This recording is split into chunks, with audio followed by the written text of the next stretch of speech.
திருச்செந்தூர் முருகர் வந்து is an ultimate God. என்னுடைய வாழ்க்கையை புரட்டி போட்டவன் திருச்செந்தூர் செந்திலாண்டவன். பிச்சை எடுத்ததுக்கு அப்புறத்துல இருந்து என்னுடைய வாழ்க்கை ஸ்டார்ட். என்னுடைய வாழ்க்கையை பிச்சையா போட்டான் செந்திலாண்டவன்.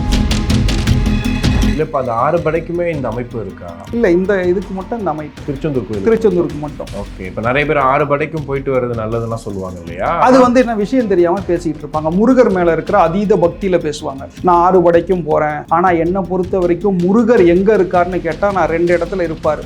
100% முருகர் இந்த 2 இடத்துல இருக்காரு சார். ஒன்னு திருச்செந்தூர், இன்னொன்று ஒரு சில வீடுகள் போனால் முன்னேற்றமே இருக்காது. ஆமா, அதுக்கப்புறம் அவங்க வீடு உயிரே இருக்காது.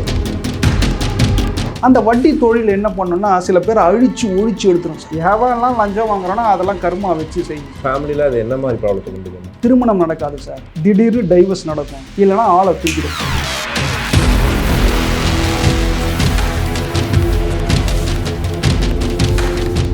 ஆன்மீக பந்தம் நேயர்களுக்கு கிறிஸ்டியின் அன்பு வணக்கம். நம்மோடு வாஸ்து நிபுணர் ஜெயபிரகாஷ் இணைஞ்சிருக்காரு. வணக்கம் சார். வணக்கம் சார். இப்போ திருச்செந்தூர் முருகன் கோயில் இருக்குங்க, இப்போ அதோட அமைப்பு யாருக்கெல்லாம் கரெக்டாக இருக்கும் நினைக்கிறீங்க சார்? திருச்செந்தூர் முருகர் வந்து இஸ் அன் அல்டிமேட் காட். என்னுடைய வாழ்க்கையை புரட்டி போட்டவன் திருச்செந்தூர் செந்திலாண்டவன். என்ன அப்படியே அப்படியே அப்படியே இதுவாக இருந்தேன். நான் ஒன்றுமே இல்லாத மாதிரி இருந்தேன். எல்லாம் இருந்தது, ஆனால் ஒன்றுமே இல்லாத ஒரு ஃபீல் இருக்கும். என்னை புரட்டி போட்டு என்னை தூக்கி நிறுத்தி என்னை ஒரு ஆளாக இன்னைக்கு உட்கார வச்சிருக்கான்னா அதுக்கு காரணமே திருச்செந்தூர் செந்திலாண்டவன் தான்.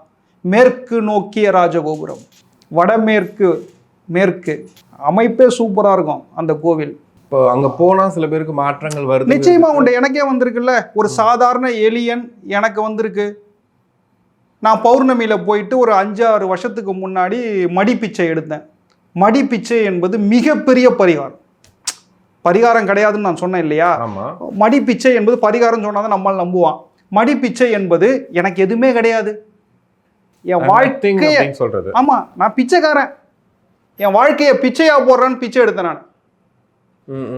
முதல் பௌர்ணமிக்கு போறேன், எனக்கு கண்ணில் தாரையா வருது சார். கை தூக்கி எனக்கு பிச்சை கேட்க முடியல. நீங்க யோசிச்சு பாருங்க, நீங்க போய் இப்போ பிச்சை எடுங்கன்னா கை வராது. எனக்கு வரல, கஷ்டம் வரல, தாரையா அழதான் வருது. பணம் இருக்குது, எல்லாம் இருக்குது, ஆனால் வாழ்க்கை செட் ஆகலை, வேலை கிடைக்கல, அப்படியே டென்ஷனாக இருந்தது. வந்துட்டேன். 2வது பௌர்ணமி போய் நான் என்னை ஒரு மனநிலையை ஒருநிலைப்படுத்தி பிச்சை எடுக்கிறேன். பிச்சை எடுத்ததுக்கு அப்புறத்துலேருந்து என்னுடைய வாழ்க்கை ஸ்டார்ட். என்னுடைய வாழ்க்கையை பிச்சையாக போட்டான் செந்திலாண்டவன். முருகர் வந்து கோவில் உள்ள கிடையாது. முருகர் தான் கடல், கடல் தான் முருகர். எல்லா பீச்சில் போய் நீங்கள் விழுந்து செத்துடலாம் சார், உள்ளே இழுத்துன்னு போயிடும். திருச்செந்தூர் முருகன் கோவிலில் சாவே முடியாது. நீ ஏன்டா இங்கே வந்த, அடித்து தூக்கிட்டு வந்து அளவு வெளில போட்டுரும்.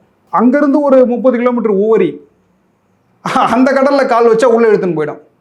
அப்புறம் எங்கன்னா ஒதுங்க வேண்டியது தான். ஆனால் திருச்செந்தூர் கோவிலில் மட்டும் உங்களுடைய வாழ்க்கையை முருகர் அடியோடு மாற்றுவார்.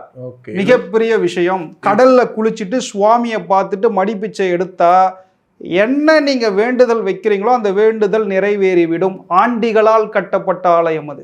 மேற்கு நோக்கிய ராஜகோபுரம். செந்திலாண்டவன் உள்ள இல்லை, முருகர் தான் கடல், கடல் தான் முருகர். இல்லை இப்போ அந்த 6 படைக்குமே இந்த அமைப்பு இருக்கா? இல்லை, இந்த இதுக்கு மட்டும் இந்த அமைப்பு திருச்செந்தூர் கோயில், திருச்செந்தூருக்கு மட்டும். ஓகே. இப்போ நிறைய பேர் 6 படைக்கும் போயிட்டு வர்றது நல்லதுலாம் சொல்லுவாங்க இல்லையா? அது வந்து என்ன விஷயம் தெரியாம பேசிக்கிட்டு இருப்பாங்க. முருகர் மேல இருக்கிற அதீத பக்தியில பேசுவாங்க. நான் 6 படைக்கும் போறேன், 6 படையிலையும் முருகர் இருக்கார், நம்ம மனசுலையும் முருகர் இருக்கார். ஆனால் என்னை பொறுத்த வரைக்கும் முருகர் எங்கே இருக்காருன்னு கேட்டால் நான் 2 இடத்துல இருப்பார். ஒன்று திருச்செந்தூர், இன்னொன்று பழனி. ஆமாம். சனியும் செவ்வாயும் சேர்ந்தது வந்து சிவசுப்பிரமணியன், செவ்வாயும் சந்திரனும் சேர்ந்தது தண்டாயுதபாணி, பழனி. 2 இடங்கள்ல முருகர் இருக்கார். மற்ற இடங்கள்ல முருகர் இருக்காரான்னா நான் பதில் சொல்ல மாட்டேன். 100% முருகர் இந்த 2 இடத்துல இருக்கார் சார். இல்லை மற்ற இடம்னா நீங்கள் எத்தனை முருகர் கோயில் இருக்கு, எத்தனை இடங்கள் இருக்கு, அந்த நேரத்துக்கு வருவார், ஆரத்தி ஏற்றுப்பார் சார். அந்த அந்த அந்த சக்தி அந்த நேரத்தில் இருக்கும். ஆனால் 24 மணி நேரமும் முருகர் விளையாடக்கூடிய இடம் வந்து திருச்செந்தூர். ஒரு 7 வருஷத்துக்கு முன்னாடி என் குருநாதரால் தான் இன்னைக்கு சம கூட்டம். அப்போல்லாம் ஈஸியாக சாமி பார்த்துடலாம். 250 ரூபாய் டிக்கெட் இருந்தது, 100 ரூபாய் டிக்கெட் இருந்தது. இன்னைக்கு 3-4 மணி நேரம் ஆகுது சாமி பார்க்கணுன்னா. 7 மணி நேரம் ஆகுது. ஆமாம், எங்கள் குருநாதர் ஆரம்பித்து வச்ச விஷயம் அது. அவர் சொன்னதை நான் போய் பண்ணேன், எனக்கு பலித்தது. நிறைய பேருக்கு அவர் சொன்னார். இன்றைக்கி மிகப்பெரிய கூட்டம் அந்த கோவிலில். உதாரணத்துக்கு சொல்லணும்னா நம்ம திருப்பதி கோவிலையே பீட் பண்ண போகுது அந்த கோவில். இல்லை நான் அதான் கேட்க வந்து கரெக்டாக நீங்கள் அதே சொல்கிறீங்க.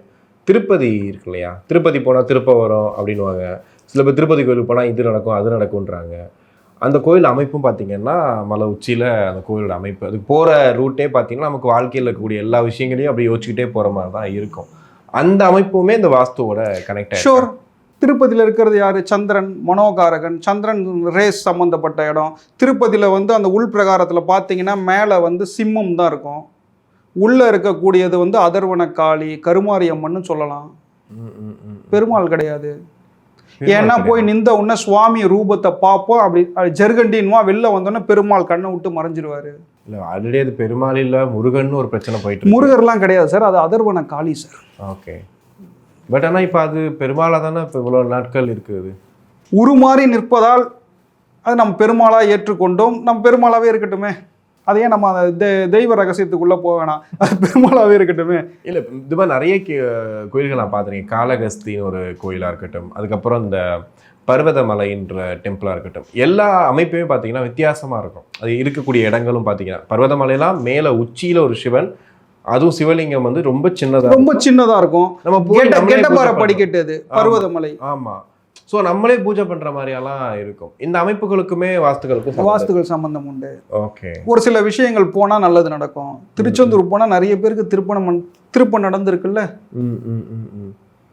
வாழ்க்கையே மாறும்ல. எனக்கே பிச்சையா போட்டிருக்கான், சாதாரண ஆளுக்கே பிச்சையா போட்டிருக்கான்னா எத்தனை பேருக்கு பிச்சை போட்டிருப்பான் அந்த ஆளு.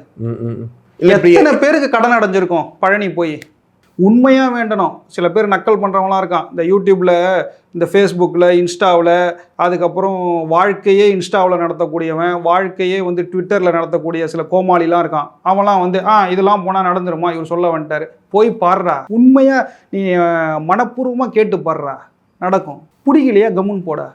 இவ்வளோதான் என் கான்செப்ட். சரி, இப்போ நம்ம வீடுகளுக்கு வந்தோம்னு வச்சுக்கோங்களேன். நிறைய பேர் சொன்னீங்க இந்த பிரச்சனை இந்த கோயிலுக்கு போகணும் அப்படின்னு சொல்லியிருக்கீங்க.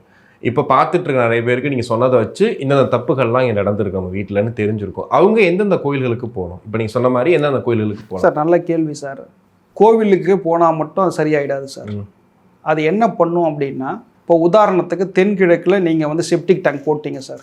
தென்கிழக்கு செப்டிக் டேங்க் போட்டுட்டா என்ன நடக்குன்றதை ஓப்பனாக சொல்கிறேன். தென்கிழக்கில் டாய்லெட் போட்டாங்க, இல்லை தென்கிழக்கில் போர் போட்டாங்க, பள்ளம் வரக்கூடாது. பள்ளம் வந்தால் என்ன ஆகும்னா பெண்களுக்கு பிரெஸ்ட் கேன்சர் வரும் சார், மார்பக புற்றுநோய் வரும். அந்த மார்பக புற்றுநோய் வராமல் தடுப்பதற்கு நம்ம வந்து காஞ்சிபுரம் காமாட்சி அம்மன் கோயில் வந்து தென்கிழக்கு சம்மந்தப்பட்ட சுவாமி. அங்கே போனால் என்ன நடக்கும் அப்படின்னா, ஒன்று நீ வீடு மாறிடுவ, இல்லைனா அந்த அமைப்பை மாற்றுவ. ஆனால் 100% கிளியர் ஆகுமான்னா கிளியர் ஆகாது. வாய்ப்பு தரும் மாறுறதுக்கு, நீ மாற்றிக்கணும். இல்லை சார் எனக்கு 100% கிளியர் ஆகணும் அப்படின்னா நீ அந்த இடத்த விட்டு ஒன்று மாறணும், இல்லை இடித்து மாற்றணும். இப்போ சில வீடுகள் போனால் முன்னேற்றமே இருக்காது. ஆமாம் சார். அதுக்கப்புறம் அவங்க வீடு உயிரே இருக்காது. உயிரே இருக்காதா? உயிரே இருக்காதுன்னா அந்த அந்த இடத்துக்கு உயிர் இருக்காதுன்ற.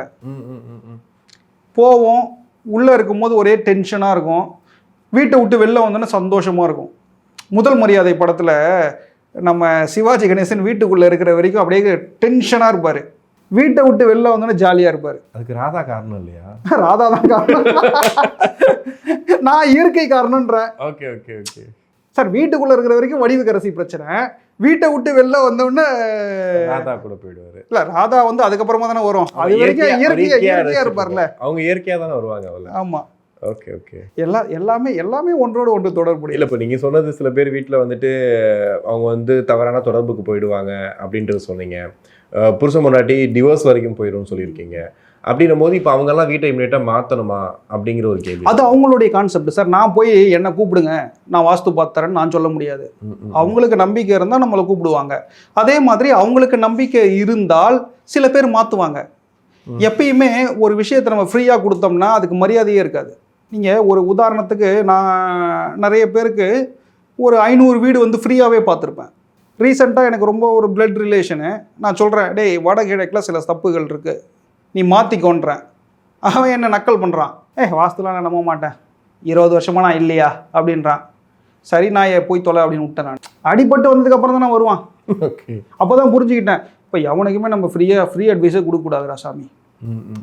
நம்ம ஏன் நல்லது சொல்லிக்கிட்டு. ஓகே. அவன் நம்மனா வரான், நம்பாட்டி போகிறான். இப்போ இந்த பூர்வீக வீடுகள்லாம் இருக்கும் இல்லையா, ஊர்களில் இருக்கும். இப்போ நல்லா காரைக்குடி பக்கம்லாம் பார்த்துருக்கேன்.